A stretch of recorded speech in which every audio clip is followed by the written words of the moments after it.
Saya percaya Anda sebagai umat beriman udah berusaha, udah berjuang untuk udah berserah. Tetapi masih banyak orang-orang beriman yang tidak tahu, Romo, berserahnya harus seperti apa? Konkretnya bagaimana, Romo, kalau saya berserah? Salam damai sejahtera saudara-saudaraku terkasih, pencinta firman Tuhan. Berjumpa kembali dengan Bible Learning with Father Joseph. Saudara-saudaraku yang terkasih, apa kabar Anda hari ini? Banyak saya melihat wajah-wajah kosong, mata-mata yang sudah tidak mampu memancarkan sinar kehidupan. Banyak hati yang saya lihat dan saya rasakan sudah tidak bisa lagi berdoa.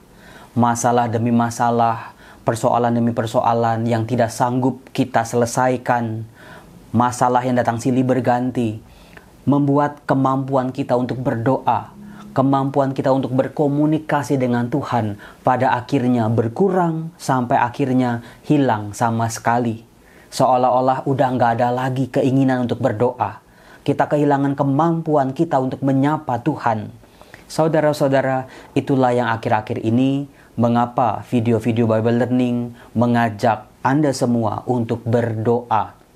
Karena semakin banyak orang beriman yang berdoanya formalitas belaka, yang doanya sudah tidak lagi punya kekuatan, yang doanya hanya sebatas di mulut saja, yang capek untuk berdoa, yang lelah ketika berdoa. Bukan karena apa-apa, Romo. Saya sudah berdoa segala macam cara didoakan, tetapi pertolongan Tuhan tampaknya masih sangat jauh. Apakah artinya, saudara-saudara, Tuhan tidak sayang sama kita? Saudara-saudaraku, yang Anda harus pahami adalah Allah adalah Sang Maha Kasih. Allah tidak bisa dipisahkan dari kasih, karena Allah adalah kasih. Maka kalau kita mengimani Allah yang adalah kasih, percayalah, semua yang diperbuat oleh Tuhan buat kita, semua yang diizinkan Tuhan terjadi dalam kehidupan kita, pasti ada alasannya. Dan alasannya adalah kasih. Kasih, lebih dari kasih seorang tua yang mengasihi anak-anaknya, lebih dari pasangan hidup yang mengasihi pasangannya, lebih dari segala-galanya. Itulah kasih Tuhan. Dan kita diajak untuk hidup di dalam kasih-Nya. Saudara-saudaraku yang terkasih, apa sih hakikat doa? Doa pada dasarnya adalah sebuah komunikasi dengan Tuhan. Kalau komunikasi tanpa arah, tanpa tujuan yang jelas, hanyalah menjadi bisik-bisik, hanyalah menjadi obrolan kosong belaka. Justru di dalam doa, kita dibentuk oleh doa-doa kita. Apakah Anda sadar ketika Anda berdoa rosario, Anda bernovena, Anda doa pribadi, Anda sering kali berdoa, punya rutinitas doa, kita dibentuk, didewasakan oleh doa-doa kita. Salah satu bentuk pendewasaannya adalah ketika kita berdoa. Memang menjadi hal yang wajar ketika kita minta, kita ngadu sama Tuhan, kita mohon pertolongan dari Tuhan, kita mohon kuasa Tuhan bekerja dalam kehidupan kita. Itu tidak salah. Ya, itu benar.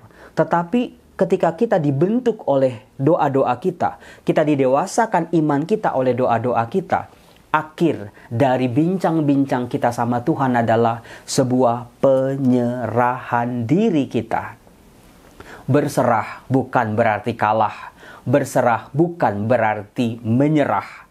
Berserah artinya kita percaya semua masalah-masalah kita, semua urusan-urusan kita, kita buka diri kita biar Tuhan campur tangan.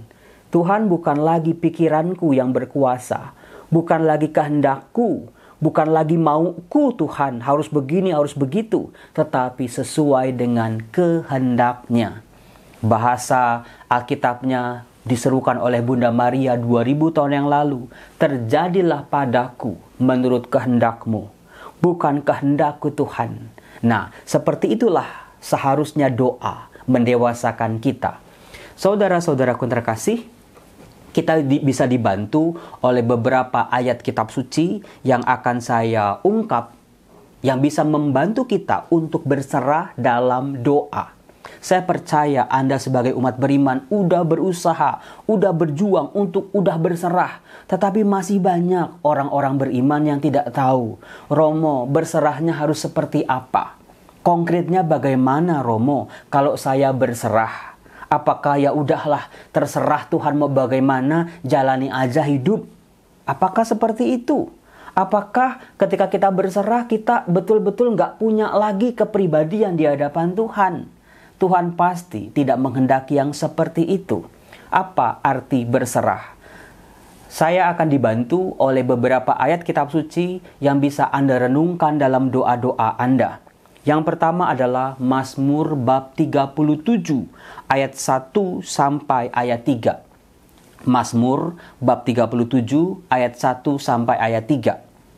Dikatakan begini, "Jangan marah karena orang yang berbuat jahat, sebab mereka segera lisut seperti rumput dan layu seperti tumbuh-tumbuhan hijau. Percayalah kepada Tuhan dan lakukanlah yang baik. Diamlah di negeri dan berlakulah setia." Saudara-saudaraku yang terkasih, ketika Anda kecewa, Anda ditipu, Anda mengalami kesengsaraan, Anda sakit penyakit-penyakit yang berat yang tidak juga tersembuhkan. Ketika Anda kecewa dengan kehidupan Anda, dengan orang-orang di sekitar Anda, orang-orang yang paling mengecewakan adalah orang-orang yang kita cintai. Siapa lagi kalau bukan orang tua kita, anak-anak kita, pasangan hidup kita, sahabat kita, rekan-rekan sepelayanan kita. Mereka lah yang paling banyak mengecewakan, meninggalkan luka di dalam hati kita. Ada begitu banyak orang tua yang kecewa setengah mati dengan anak-anaknya. Tapi jangan lupa juga ada sedemikian banyak orang tua yang justru dilukai oleh orang tua mereka. Mazmur bab 37 ini menjadi sebuah pesan Tuhan buat kita. Ketika Anda sedang mencari jawaban, apa yang harus aku lakukan Tuhan di balik kekecewaan-kekecewaan, masalah-masalah kehidupanku, jalan hidupku yang berat ini, bacalah Mazmur bab 37. Saya bacakan sekali lagi untuk Anda. Janganlah marah. Anda mungkin boleh marah dengan hidup Anda. Anda marah dengan orang-orang yang Anda kasihi. Anda marah dengan Tuhan. Tetapi jangan biarkan rasa marah itu berlarut-larut, membuat kita menarik diri dari Tuhan, menarik diri dari orang-orang yang seharusnya menjadi kekuatan dalam kehidupan kita. Kuncinya adalah jangan marah. Ya Romo, saya sekarang ngerti Romo. Ada begitu banyak kepahitan, kekecewaan dalam hidup saya hanya gara-gara saya marah dan tidak pernah terselesaikan. Saya dikuasai oleh rasa marah itu Romo. Mazmur bab 37 berkata, jangan marah karena orang yang berbuat jahat. Jangan iri hati kepada orang yang berbuat curang.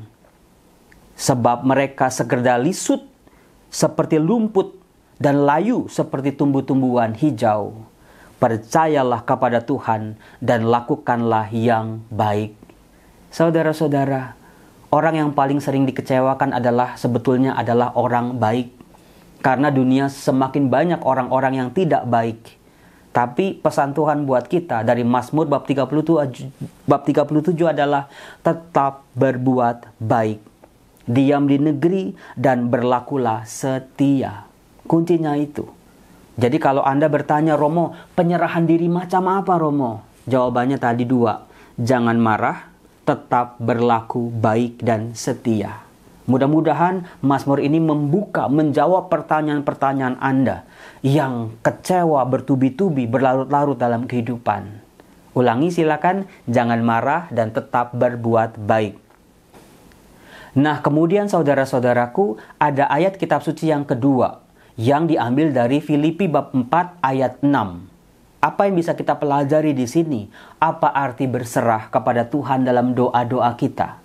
Dikatakan Filipi bab 4 ayat 6, janganlah hendaknya kamu khawatir tentang apapun juga, tetapi nyatakanlah dalam segala hal keinginanmu kepada Allah dalam doa dan permohonan dengan ucapan syukur.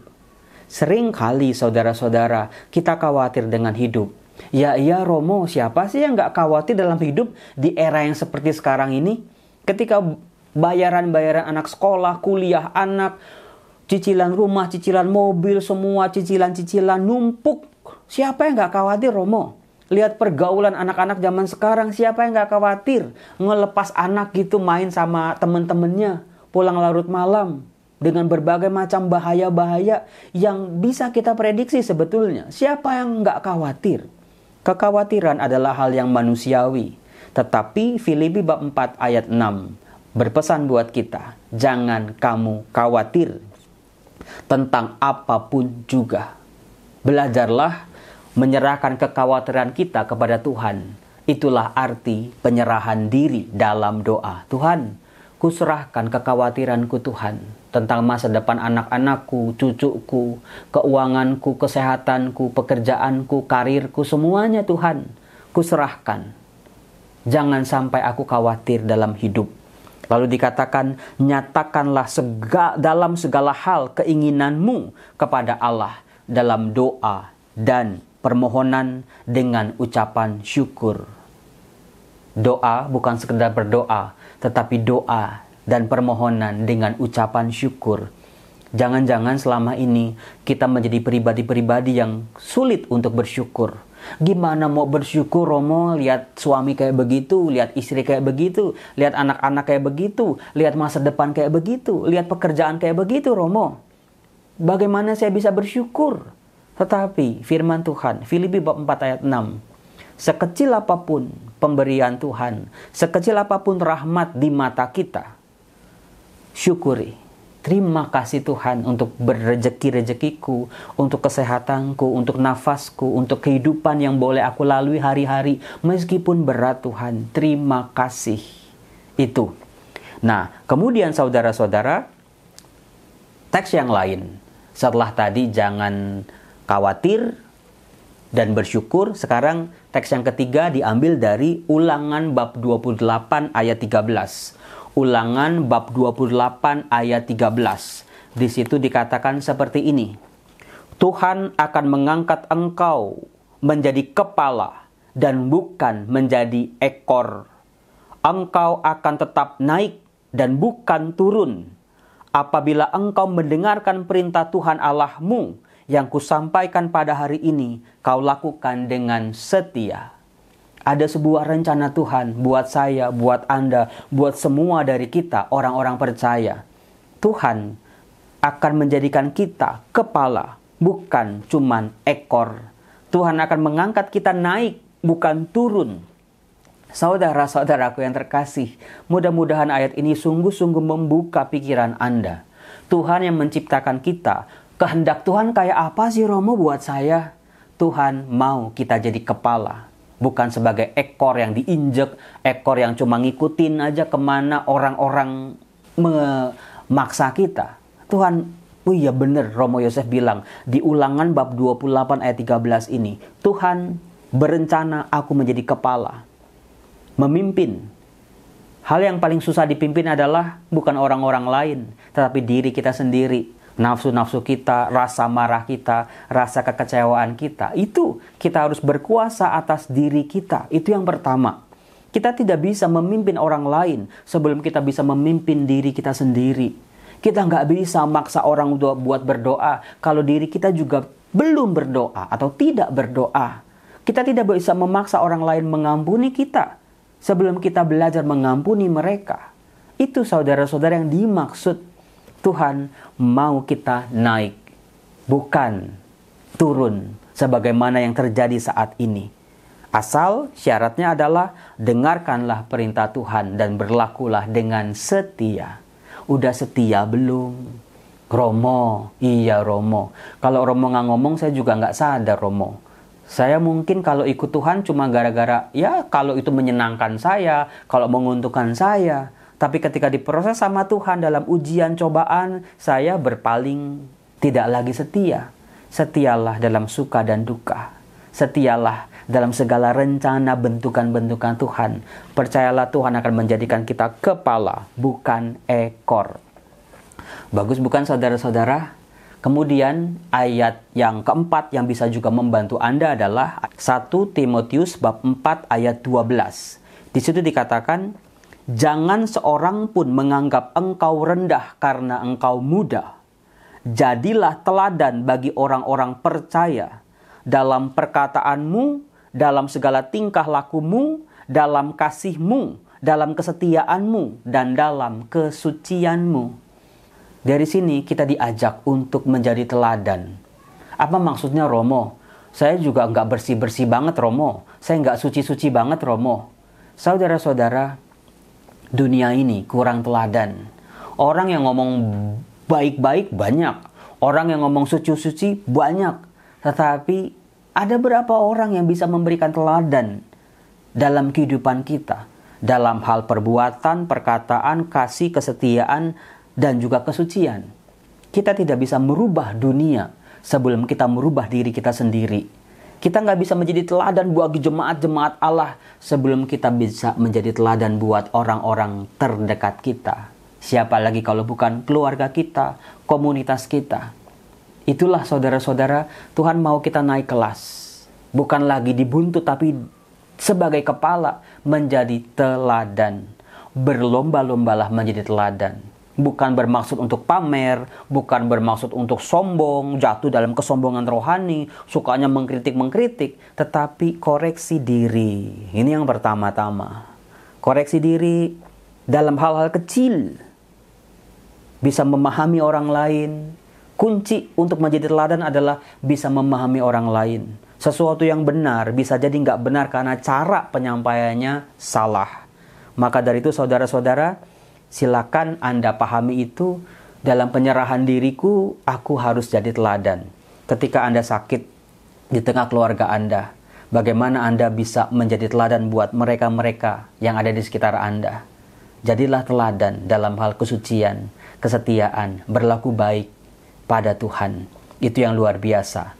Lalu ayat yang terakhir bisa saya sebut Mazmur bab 37 ayat 37.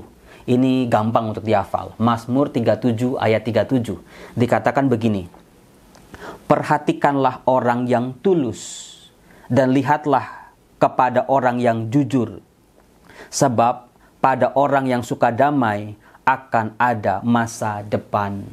Saudara-saudara, 3 hal yang diangkat oleh Mazmur bab 37 ayat 37. Satu tadi apa? Tulus. Banyak kebaikan-kebaikan itu buntutnya adalah pura-pura, buntutnya adalah ada udang di balik batu, buntutnya nipu-nipu, buntutnya kesombongan, buntutnya pamer. Dunia kurang orang tulus. Maka ketika Anda berbuat baik, berlakulah tulus. Maksudnya apa, Romo? Ketika orang nggak ngucapin terima kasih atas kebaikan-kebaikan Anda, ketika orang menyalahpahami kebaikan-kebaikan Anda, pengorbanan Anda, tidak dihargai oleh orang lain, Anda tetap berlaku baik. Itulah arti ketulusan. Lalu juga jujur. Ini, jujur terhadap diri sendiri, jujur terhadap Tuhan, jujur kepada orang-orang di sekitar kita. Jujurlah. Nggak usah tipu-tipu, nggak usah bohong-bohong, nggak usah omongan-omongan yang diputar balikan. Jujur. Karena Tuhan juga kan yang melihat hati. Siapa yang bisa bohong di hadapan Tuhan? Ya kali ada yang bisa. Tuhan betul-betul akan melihat kita. Jujurlah. Lalu juga yang terakhir adalah cinta damai. Maka kurang-kurangin musuh saudara-saudara. Dalam hidup banyakin sahabat-sahabat. Banyakin teman-teman. Kurangin musuh. Jangan sebaliknya. Semakin kita bertambah umur, semakin berkuranglah teman-teman dan sahabat kita. Maka saudara-saudara, cinta damai. Jangan kita dimanapun kita ada itu jadi biang rusuh, jadi kompor, jadi kompor meleduk. Jangan, cinta damai. Orang yang cinta damai itu mukanya tuh kelihatan, bersinar, adem. Kayaknya kalau deket dia tuh nyaman gitu. Karena cinta damai. Karena disitulah masa depan Anda menjadi jauh lebih baik. Itu yang dikatakan Mazmur bab 37 ayat 37. Nah saudara-saudara, silakan Anda tulis di kolom komen dari 5 ayat tadi, yang mana yang paling menyentuh Anda. Mari kita berdoa yuk. Dalam nama Bapa dan Putra dan Roh Kudus. Amin. Bapa yang baik, kuserahkan semua kekhawatiranku, ketakutanku dan kecemasanku, masalah-masalahku, sakit penyakitku. Ke dalam tangan-Mu Tuhan, ku percayakan seluruh kehidupanku dan masa depanku.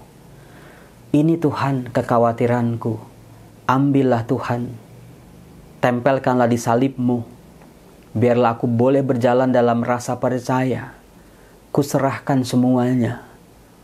Biarlah keluhan-keluhanku berganti dengan ucapan syukur. Rasa marahku, kebencianku berubah menjadi hal-hal yang baik dan menjadi berkat buat banyak orang. Ya Bapa, aku berjanji dengan pertolongan rahmat-Mu, aku akan pikul lagi salibku dengan bangga. Kuatkan aku, topang kakiku, kuatkan hatiku, berkati seluruh kehidupanku. Biarlah salib-salib yang harus aku pikul ini dapat aku bawa dengan bangga. Ya Bapa, Engkau menjadikan aku kepala, bukan ekor. Engkau menghendaki kami untuk naik, bukannya turun dan hancur. Ya Bapa, dengan rasa percaya ini, izinkan kami anak-anak-Mu boleh hidup dalam kejujuran, kesetiaan dan ketulusan. Dalam nama Yesus, kuserahkan segala-galanya dalam kehidupanku, hanya demi kemuliaan nama-Mu. Dalam nama Bapa dan Putera dan Roh Kudus. Amin. Salam damai sejahtera, Tuhan Yesus memberkati.